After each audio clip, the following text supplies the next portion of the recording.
So let's start with what you said on the TEDx talk that we did together that led me to want you to even be here.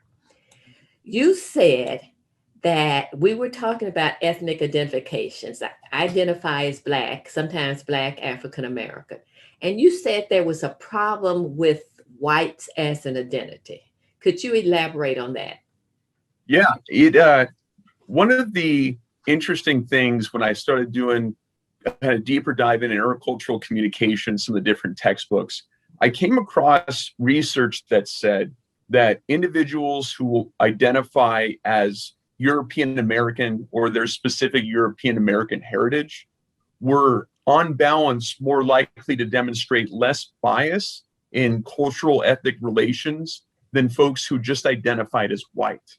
And that research was pretty interesting to me because, at that point, I was really trying to figure out, how do I have the white privilege conversation with my students? How do we do it in a way that doesn't lead to this reflexive defensiveness?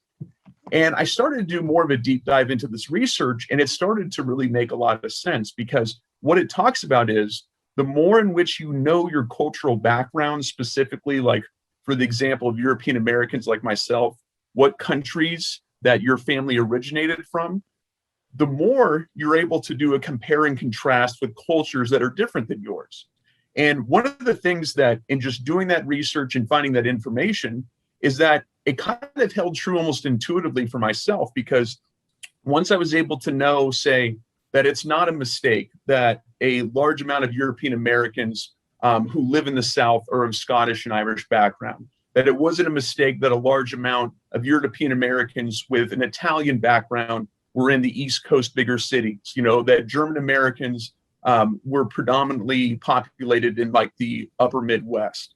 And once I started to know the individual nuances of different European American cultures and how that's manifested here in the United States over the past 150 years, the more it started to make sense to me, the more I was able to find a language, I think, to talk to students about how do we have discussions of our own cultural identity when, especially for white or European American folks, we have the privilege of not really thinking about it, or in many cases, not even knowing about it as we grow up, which obviously is different for people who have kind of Latinx, African American, Native American backgrounds. So just doing the deep dive into this literature, having these conversations with students, building assignments in some cases around this, I found it to be really fruitful, and it's been kind of really an interest of mine ever since. Wow. But you're saying that different groups went to different regions of the country. Okay, so They, say that again. Germans went where, Scottish went where? Do them one at a time. yeah, so historically speaking, and again, it's not a monolith, right? Sure. There are definitely variations, but we're talking in disproportionate numbers. English and Irish Americans settled in the South.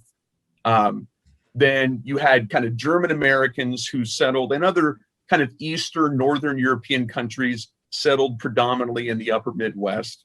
And then you had Italian Americans tend to settle a bit more predominantly in East Coast cities like New York, Boston, Philadelphia, places like that.